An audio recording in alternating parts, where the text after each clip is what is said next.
구약성경 1144쪽 에레미야 2장 1절부터 10절까지 말씀을 저 여러분이 한 절씩 교독하도록 하겠습니다. 슬프다 주께서 어찌 그리 진노하사 딸 시온을 구름으로 덮으셨는가. 이스라엘의 아름다움을 하늘에서 땅에 던지셨으며 그의 진노의 날에 그의 발판을 기억하지 아니하셨도다. 주께서 야곱의 모든 거처들을 삼키시고 긍휼히 여기지 아니하셨으며 노하사 딸 유다의 견고한 성체들을 허물어 땅에 엎으시고 나라와 그 지도자들을 욕되게 하셨도다. 맹렬한 진노로 이스라엘의 모든 뿔을 자르셨으며 원수 앞에서 그의 오른손을 뒤로 거두어 들이시고 맹렬한 불이 사방으로 불사름같이 야곱을 불사르셨도다. 원수같이 그의 화를 당기고 대적처럼 그의 오른손을 들고 서서 눈에 드는 아름다운 모든 사람을 죽이셨으며 딸 시온의 장막에 그의 노를 불처럼 쏟으셨도다. 주께서 원수같이 되어 이스라엘을 삼키셨으며 그 모든 궁궐들을 삼키셨고 견고한 성들을 무너뜨리사 딸 유다의 근심과 애통을 더하셨도다. 주께서 그의 초막을 동산처럼 헐어버리시며 그의 절기를 폐하셨도다. 여호와께서 시온에서 절기와 안식일을 잊어버리게 하시며 그가 진노하사 왕과 제사장을 멸시하셨도다. 여호와께서 또 자기 제단을 버리시며 자기 성소를 미워하시며 궁전의 성벽들을 원수의 손에 넘기셨음에 그들이 여호와의 전에서 떠들기를 절기의 날과 같이 하였도다. 여호와께서 딸 시온의 성벽을 헐기로 결심하시고 줄을 띠로 무너뜨리는 일에서 손을 거두지 아니하사 성벽과 성곽으로 통곡하게 하셨음에 그들이 함께 쇠하였도다. 성문이 땅에 묻히며 빗장이 부서져 파괴되고 왕과 지도자들이 율법 없는 이방인들 가운데 있으며 그 성의 선지자들은 여호와의 묵시를 받지 못하는도다. 딸 시온의 장로들이 땅에 앉아 잠잠하고 티끌을 머리에 덮어쓰고 굵은 배를 허리에 둘렀으며 예루살렘 처녀들은 머리를 땅에 숙였도다. 아멘. 할렐루야. 네, 오늘도 이 아침 은혜의 자리에 나오신 여러분 위에 우리 주님의 축복과 평화가 함께하기를 간절히 바랍니다. 자, 에레미야 2장은 계속해서 하나님의 진노의 심판이 얼마나 무섭고 얼마나 신랄하게 예루살렘에 임했는가를 우리에게 설명해 주고 있습니다. 하나님께는 두 가지 속성이 있다 그랬어요. 첫 번째는 사랑의 하나님. 하나님은 사랑이십니다. 그러나 두 번째 속성이 있어요. 어떤 하나님이에요? 공의의 하나님. 하나님의 두 속성은 사랑과 공의입니다. 사랑과 공. 이걸 잊으시면 안 돼. 이 두 가지를 늘 기억하시고 성경을 보시면 이해가 돼요. 하나님이 이렇게 자기 백성을 이렇게 그냥 아주 때려 죽이듯이 이렇게 그냥 심판하시나? 하나님은 사랑이 없나? 라고 말할 수 있지만 하나님은 그렇지 않아요. 하나님은 사랑의 하나님이지만 동시에 공의의 하나님. 공의라는 건 뭐예요? 정당하게 집행하는 거예요. 죄가 있으면 죄의 대가를 치르게 하는 거예요. 하나님은 이스라엘 백성에게 엄청난 사랑을 행하셨어요. 그래서 그들을 어떻게 했어요? 애굽 땅에서 이끌어내셨어요. 10가지 재앙으로 홍해를 마른 땅까지 건너게 하시고 광야 40년 동안 뭐예요? 만나와 메추라기로 고기를 먹이시고 빵을 배불리 먹이시고 그들의 발이 부르트지 않고 신발이 헤어지지 않는다는 건 하나님이 그들을 돌보셨다는 거예요. 그리고 목이 마르면 반석을 쳐서 생수가 터져 나오게 하고 그리고 가나안 땅을 그에게 무상으로 주신 거야. 거기에 있는 민족들을 결국 다 쫓아내게 하시고 그 땅을 주셔서 그들은 뭐예요? 자기가 심지 않은 열매를 거둬보고 자기가 짓지 않은 집에 살아. 자기가 파지 않은 샘물을 마음껏 마셔. 그 모든 걸 다 거저 주신 거예요. 그 엄청난 사랑을 베푸신 거죠. 그런데 그들은 그 땅에서 공의롭게 살지 못했어요. 하나님을 바르게 예배하지 못했어요. 하나님을 섬겨야 될 성전에서 우상을 숭배하고 가식적인 제사를 드리고 그렇죠. 범죄하고 하나님을 떠나고 그래서 하나님의 사랑을 받았던 그 선택받은 백성들이 하나님을 너무 실망시켜드렸어요. 충성하고 하나님께만 영광 돌리던 그 백성이 하나님을 떠났기 때문에 그 심판은 더 가혹한 거예요. 그래서 하나님은 공의로 그들을 심판하시는데, 오늘 성경에 보니까 진노 중에 진노하사, 이 진노란 표현이 많아요. 또 노하사. 그래서 우리가 읽은 1절부터 10절까지 해도 이 진노나 노가 6번이나 나와요. 하나님이 이게 진노의 심판이야. 적당히 봐주는 뭐 이런 게 아니에요. 이건 정말 엄격하고 정말 이거는 똑소리 나는 그런 아주 뼈 아픈 그런 하나님의 심판이에요. 하나님은 공의의 하나님이기 때문에 그 심판을 당신의 백성에게 내리시는데, 오히려 하나님이 이스라엘의 원수가 되신. 그래서 오늘 본문에 보면 많이 등장하는 이런 동사들이 땅에 그들을 던지시고, 또 그들의 거처들을 삼켜버리시고, 땅을 엎으시고, 또 모든 뿔을 자르시고, 또 그들을 불사르시고, 그들을 죽이시고, 불처럼 쏟으시고, 그들을 삼키셨다는 표현으로 여러 번 나와요. 이 삼켜버렸다는 거는, 이건 도둑이 어디 착한 사람을 꼭 삼켜서 강제로 그냥 이렇게 멸망시키듯이 하나님 삼키셔, 그리고 무너뜨리고 헐어버리고, 이런 표현들이 주로 하나님이 하신 일이야. 하나님.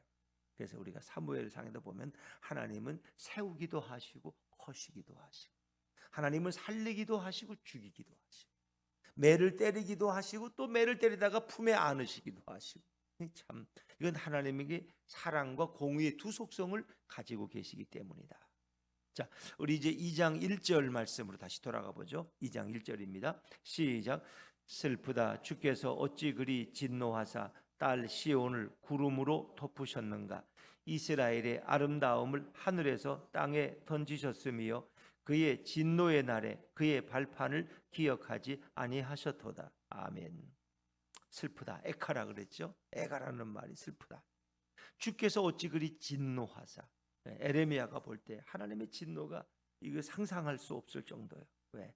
믿었고 사랑하고 그들을 위해서 모든 것을 베푸신 하나님은 실망감이 더 크셨겠죠. 근데 하나님은 공의로 진노하셨어요. 그래서 딸 시온을 뭐로 덮으셨다 그랬어요? 구름으로 덮으셨는가. 이제 구름, 이 검은 구름은 하나님의 진노를 상징하는 거예요. 그래서 그들에게 진노의 심판을 내리기 때문에 구름, 이 구름이 온다는 것은 늘 천둥을 동반해요. 천둥을. 그래서 그런 천둥 치듯 구름을 그들에게 얻는 건 하나님이 진노하셨음을 표현하는 거예요. 심판하시는 상황, 그것이 구름으로 그들을 덮으신 거예요. 또 이스라엘의 아름다움을 하늘에서 땅에 던지셨다. 이스라엘의 아름다움이 뭘까? 이스라엘이 가장 자랑하는 게 뭘까? 예루살렘 성이에요. 예루살렘을 난공불락의 성이고 축복의 도성이고, 이스라엘 백성들은 세계 어디에 가도 절기 때는 그 예루살렘에 와서 거기서 떠들고 마시고 즐겁게 하고, 그렇죠. 그러니까 우리가 생각하는 이스라엘 백성들이 나라가 어려움 당할 때는 금식하고 그랬지만, 주로 그들은 예루살렘에 오면 6월절에 모이면은 그들은 마음껏 먹고 즐기는 거예요. 근데 고기를 먹으면 무슨 고기를 먹어요? 양고기. 양고기가 얼마나 영양가 있고 맛있어요.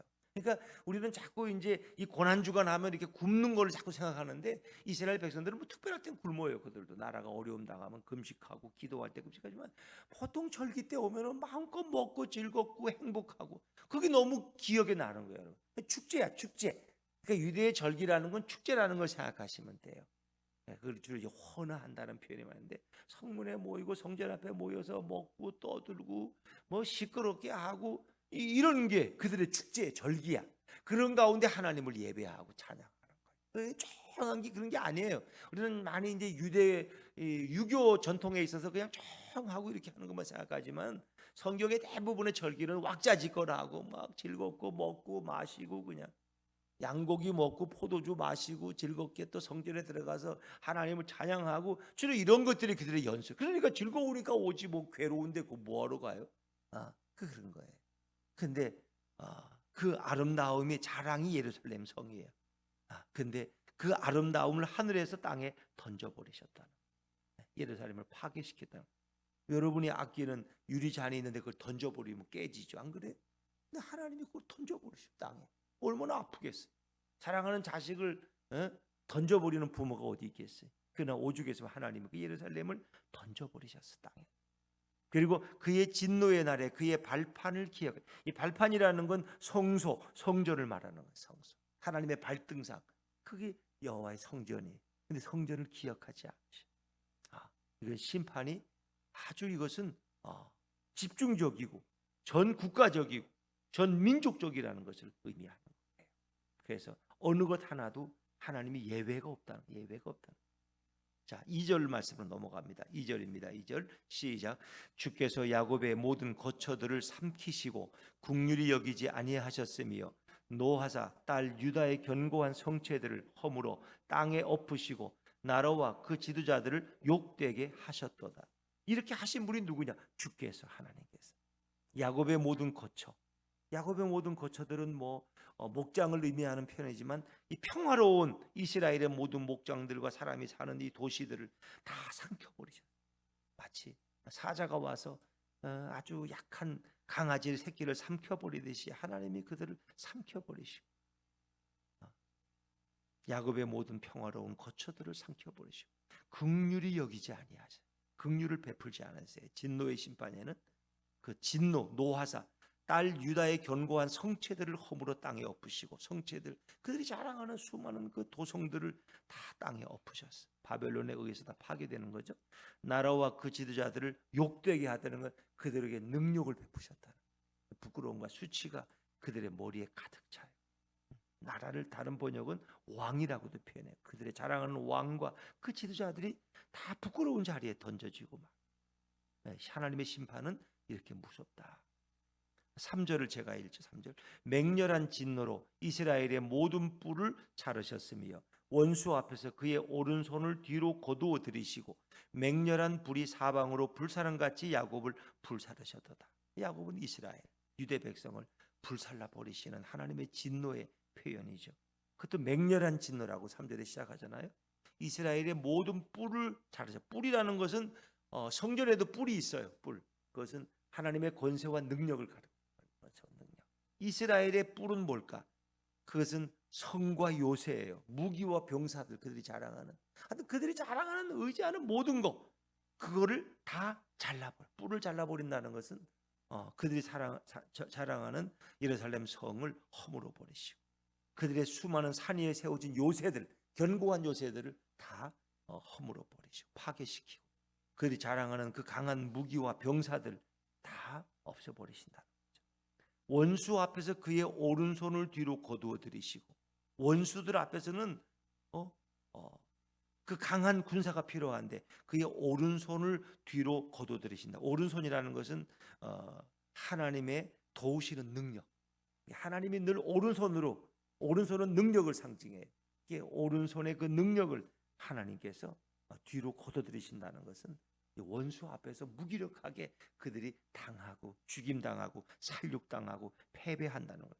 이스라엘이 승리한 것은 하나님의 능력의 오른손이 그들을 도우셨기 때문에 어느 순간에 그 오른손을 뒤로 젖으시니까 그들은 아무 힘이 없어요. 오른손을 뒤로 거둬들이시고 그래서 무기력한 군사들, 무기력한 백성이 됐어요.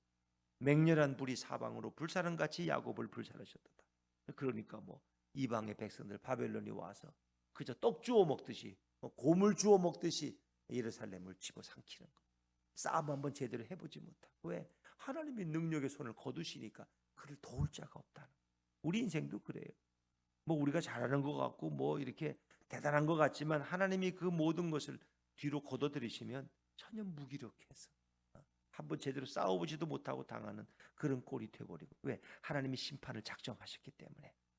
4절 말씀을 같이 읽죠. 4절입니다. 4절 시작.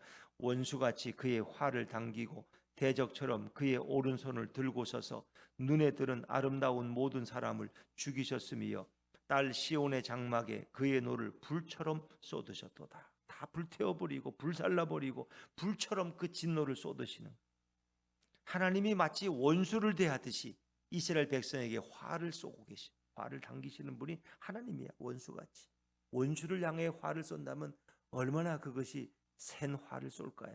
근데 하나님이 이스라엘을 원수처럼요, 대적처럼 그의 오른손을 들고 서서 눈에 드는 아름다운 모든 사람을 죽이지. 이 아름다운 모든 사람이 눈에 드는 아름다운 모든 사람은 결국은 청년들과 청년 남녀들 그리고 용사들을 얘기합니다.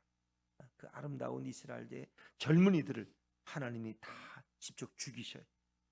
특히 뭐 이렇게 남녀노소가 있지만 특히 젊은이들이 아름다운 거 아닙니까? 하나님이 볼 때 그 이슬같이 그 자라나는 젊은이들이 우리의 꿈이고 우리의 자랑이에요.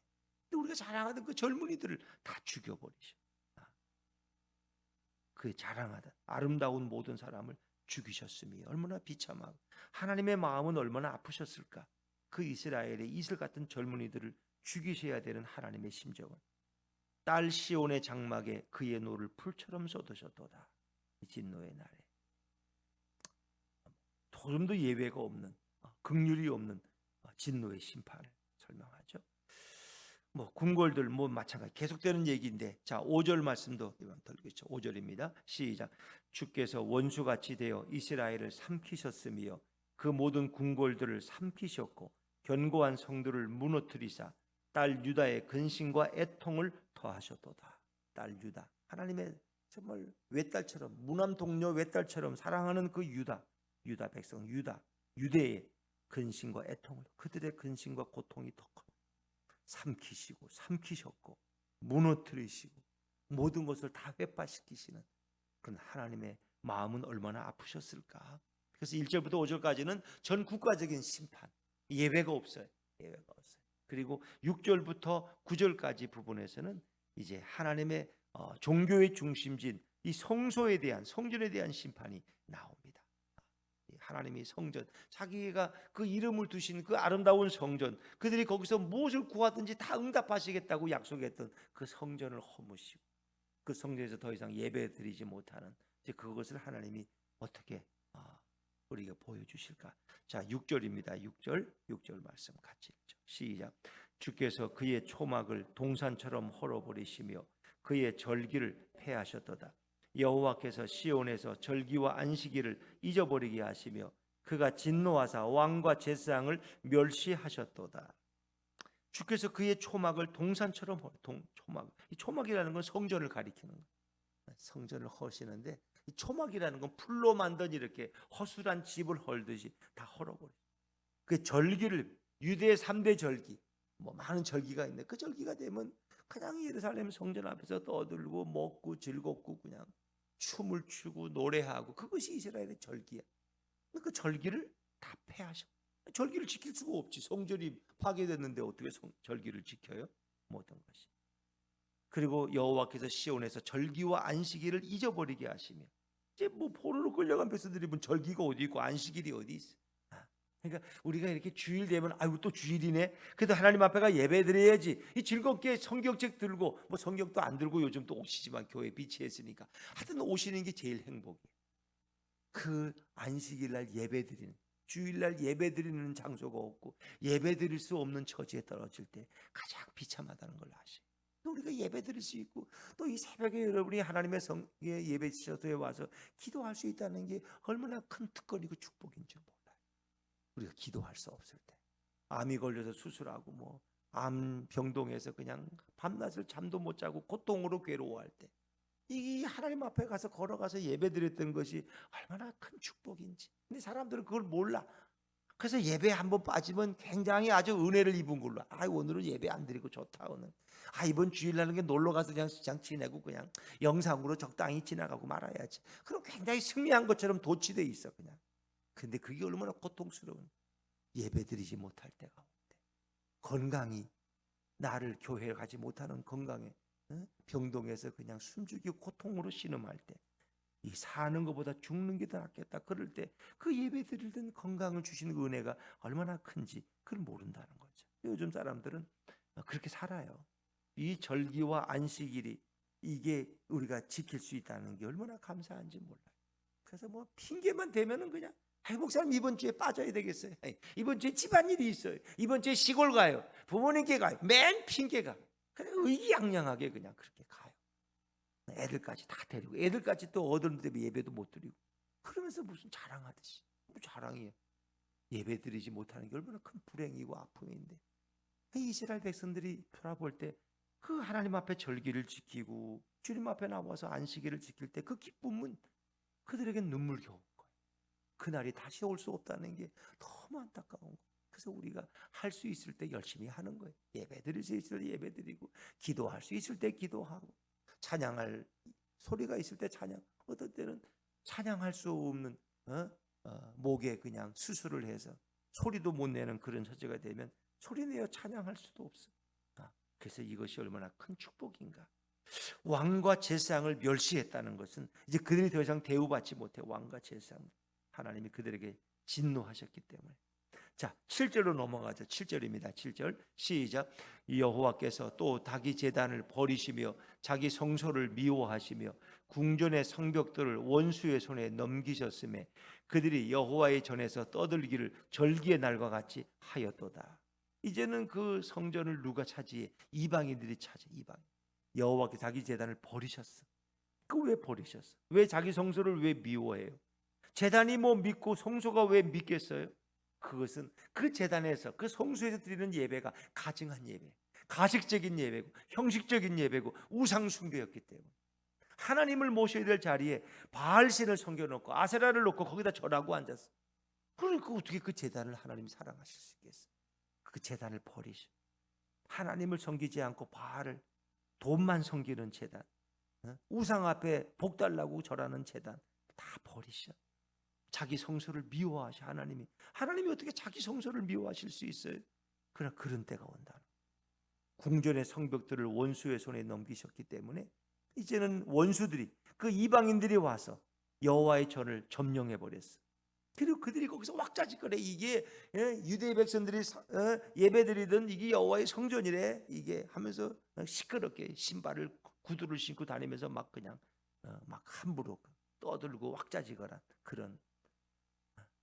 그러니까 이방인들이 성전을 차지해 버리고, 근데 그 떠들기를 절기의 날과 같이 하였다는 얘기를 왁자지껄하는데 이스라엘 백성이 그렇게 해. 유대인들이 절기 때 오면 성전에서 그렇게 시끄럽게 그냥 먹고 마시고 하나님을 찬양하고 그냥 간증하면서 이렇게 그걸 호나했다는, 호나. 근데 그거를 이제 유대인들이 못해. 다 그들은 포로로 끌려가고 다 잡혀가고, 이제는 이방인들이 거기서 왁자지껄하게 떠드는, 이제 그렇게 했다는 거예요. 하나님. 자, 그러니 하나님을 예배해야 될 예배 처소에서 우상을 예배하면 결국은 그 모든 것이 다 망하는 거예요. 결국은 예배 드릴 수 없는 날이 오게 되고 그 안식일을 지킬 수 없는 날이 곧 도래한다는 거예요. 자, 8절 말씀. 하나님이 그 예루살렘 성을 허무는데 어떻게 허무시는지 보세요. 8절입니다. 8절 시작. 여호와께서 딸 시온의 성벽을 헐기로 결심하시고 줄을 띠고 무너뜨리는 일에서 손을 거두시 아니하사 성벽과 성곽으로 통곡하게 하셨음에 그들이 함께 쇠하였도다. 예루살렘에 유린당하는 거예요. 그래서 여호와께서 딸 시온의 성벽을 헐기로, 사랑하는 딸, 이거 예루살렘을 얘기해. 예루살렘의 성벽을 헐기로 결심하셨어. 그 줄을 띄어. 성을 허는데 뭐 줄이 왜 필요해요? 여러분, 줄이라는 것은 집을 짓는 데 필요한 거 아닙니까? 줄을 맞춰가지고 담장을 쌓고 벽돌을 세우고. 그런데 하나님이 마치 얼마나 철저하게 파괴시키는지 줄을 띄워놓고 그걸 무너뜨리신다. 그래서 돌 위에 돌 하나도 남지 않아. 집의 흔적은 돌에 이렇게 돌이 쌓여 있는 게 집의 흔적이야. 근데 그거마저도 없어. 돌 위에 돌 하나도 얹어 있지 않고 다 허물어 버리죠. 하나님이 세우신 이 예루살렘 성을 하나님이 스스로 다 헐어버리신. 줄을 띄고 무너뜨리는 일에 손을 거두지 아니하는 건 계속해서 그 일을 완벽하게 다 무너뜨리신다는 거예요. 하나님 세우신 것을 성벽과 성곽으로 통곡하게 하셨으며, 성벽과. 그래서 우리 예전에 어릴 때 보면은 늘 이렇게 많이 목사님들이 하시던 말씀이, 우리가 하나님 바로 섬기지 않으면 공산당들이 여기 남한에 다 진군해서 목사들, 장로들 다 교인들 잡아가서 고문하고 그럴 때가 온다. 우리가 정신 차리고 하나님을 바로 예배해야지. 우리가 하나님 바로 예배하지 않으면 결국은 공산당에게 우리를 넘겨주신다. 하나님 충분히 그러시죠. 바벨론에게 이스라엘을 넘기셨듯이 저 북한의 공산당에게 이 남한을 넘기시면 어떻게 될 것 같아요? 교회 중직자들이 제일 먼저 죽고 목사들이 제일 먼저 고문당하고 죽임당할 것이고, 예배당은 다 불태워지고, 그렇죠? 뭐 예배당 정도는 그들의 뭐 그냥 막사로 사용될 거고, 그런 때가 올 수 있다. 그래서 늘 그런 말씀을 자주 하셨던 기억이 나요. 하나님이 아직도 보호하시기 때문에 우리가 이렇게 안전하게 있는데, 북한의 공산당이 계속 있다고 저들이 핵을 만든다는 것은 언제 아짜 하면은 아짜 공산당이 들어와가지고 남한을 통치한다면 교회와 성도의 모습은 어찌 될까 상상해 보세요. 그럼 뭐 공산당 저 북한 찬양하던 사람들은 다 복 받을 것 같아?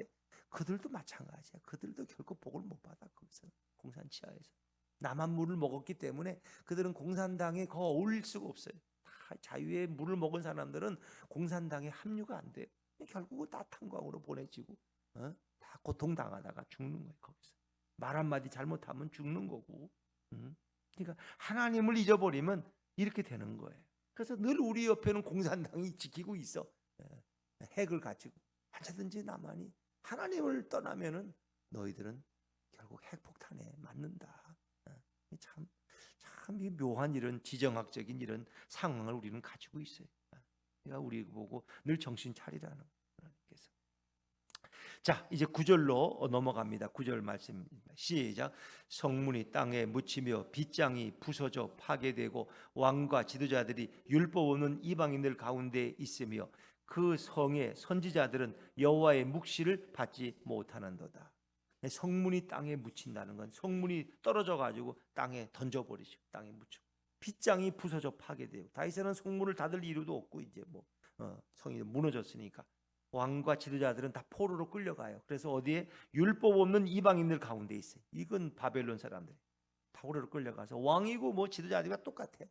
다 노예처럼 끌려가 가지고 어느 그 인터넷에 이렇게 보면은 어느 나라 그 대통령이 자기 나라 그 아주 흉악한 죄수만 있는 감옥이 있어요. 근데 그 감옥을 이렇게 뭐 이제 옮기는데 그 죄수들을 보니까 다 이렇게 뭐 이 문신이 막 말도 못해. 다 위에는 다 상의는 다 벗겼어. 그래가지고 이렇게 뒤로 묶고 서로 앞사람과 밀착하고 고개를 못 들어. 고개를 들지 말고 다 숙이고 있어. 그런 모습 한번 생각해 보세요. 그 나라는 그렇게 엄격하게 죄수들을 대우해요. 거기 뭐 인권이고 뭐고 없어. 그냥 가차 없으면 죽이는 거고 그냥 때리는 거고. 그렇게 해서 수천 명을 그렇게 앉혀놨어. 밀착시켜가지고 고개를 묻히고 뒤로 손을 묶고 그리고 문신이 그냥 몸에는 막 있는 깡패들 조폭들.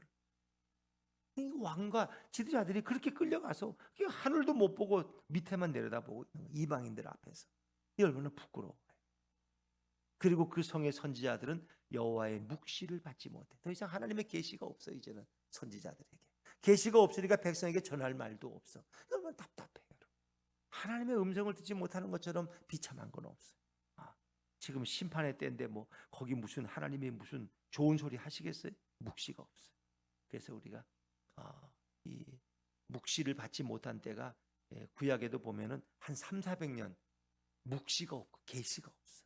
하나님이 닫아버리셨어. 그러면 너무너무 고통스러운 때라는 걸 의미하는 거죠. 그래서 여러분이 설교자를 통해서도 말씀을 들을 수 있다는 건 굉장히 행복한 거예요. 성경을 읽으면서 내가 예수님의 계시를 들을 수 있다는 건 너무 행복한 거야. 근데 그때는 성경도 없고 뭐 선지자들이 계시를 받아서 그 묵시를 또 정하는데 선지자들이 받지 못하니까 전할 말이 없어. 아무런 못. 하나님은 침묵하고 계시다. 그러니까 얼마나 답답하고 얼마나 고통스러웠을까. 자, 마지막 10절 말씀은 나오고 10절입니다. 10절 시작. 딸 시온의 장로들이 땅에 앉아 잠잠하고 티끌을 머리에 덮어쓰고 굵은 배를 허리에 둘렀으며 예루살렘 처녀들은 머리를 땅에 숙였도다. 머리를 쳐들 수가 없죠. 시온의 장로들은 땅에 앉아 잠잠하고 뭐 할 말이 이 유구무원이지 말이 입이 있어도 할 말이 없어.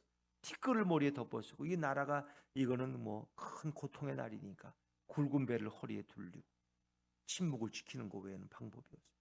예루살렘의 처녀들 그것은 일반 시민들을 가리키는 거예요. 그들도 머리를 땅에 숙였다는 거예요. 도저히 부끄러워서 하늘을 쳐다볼 수가 없어. 하늘을 쳐다보고 땅만 내려다보고 있는 이 전 국가적인 비참함. 하나님이 사랑하는 여호와의 성소에도 이제는 하나님과의 관계가 파괴되었어. 이게 성소 예전에 구약의 성전이라는 것은 하나님과 이스라엘 백성의 관계를 가장 잘 확인시켜 주는 곳이 성전. 거기 가서 그 잘못해도 가서 속죄의 제사를 드리고 하나님의 용서해 주시고 또 거기서 하나님의 음성을 듣고 하나님과 교제하는 곳이 성전이었는데 이 성전이 부패하고 타락했기 때문에 결국은 가혹한 진노의 심판을 그 땅에 내리셨다.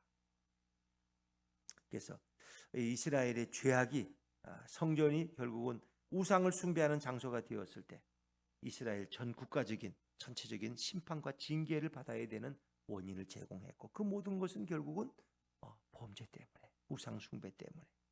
하나님과 이스라엘의 신앙의 관계가 제일 중요한 거예요. 어찌 보면 우리의 삶에서도 가장 중요한 건 하나님과 나와의 관계야.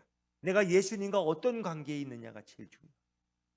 내가 지금 뭐가 좀 잘 되고 돈을 잘 벌고 못 벌고 이게 중요한 게 아니라 내가 하나님과 어떤 관계에 있느냐. 이 신앙적인 관계가 미래를 다 결정하는 거예요. 그들은 하나님과의 관계가 파괴돼 버렸어요. 하나님과의 관계가 결국은 끊어졌을 때 그들은 이 진노의 심판을 감당할 수밖에 없었다 하는 거죠. 자, 그런데 이제 마지막으로 우리가 생각해 볼 것은 이런 이 죄에 대한 하나님의 공의의 진노는 무섭고 가혹한 거예요. 근데 결국 우리 개인은 하나님의 이런 엄청난 무서운 이 진노의 심판을 받아야 돼.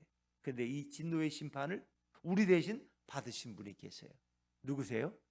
예수 그리스도. 예수님이 우리가 받아야 될 진노의 심판을 나 대신 받으시고, 나 대신. 그래서 우리에게는 이 진노의 심판이 면제되는 거예요. 그분이 나 대신 받으셨다. 그래서 우리는 주님의 사랑을 또 한번 생각하는 거예요. 오늘 우리 한 사람 한 사람이 그 은혜 가운데 있는 거예요. 그러나 이제 이 국가적인 또 이 죄악이 있어요. 전 국가적인 우상 숭배가 있어요. 초등학교에서 하나님을 바로 가르치지 못하고 진화론이나 무신론을 가르치는 이런 죄악이 또 얼마나 큰지. 그래서 우리는 이것을 위해서 기도해야 돼요. 기도해. 우리 개인적으로는 하나님이 이 정말 우리의 받을 진노를 대신 받으셨지만 이런 국가적인 이 전체적인 이 우상 숭배와 죄악을 과연 누가 하나님 앞에서 회개할 수 있을까 생각하면서 우리는 늘 깨어서 기도하는 성도가 되어야 할 줄로 믿습니다. 오늘도 우리 예수님과의 바른 관계가 가장 행복한 성도의 표징인 것입니다. 오늘 주님과 함께 걸어가는 복된 하루가 되시기를 주의 이름으로 축원합니다.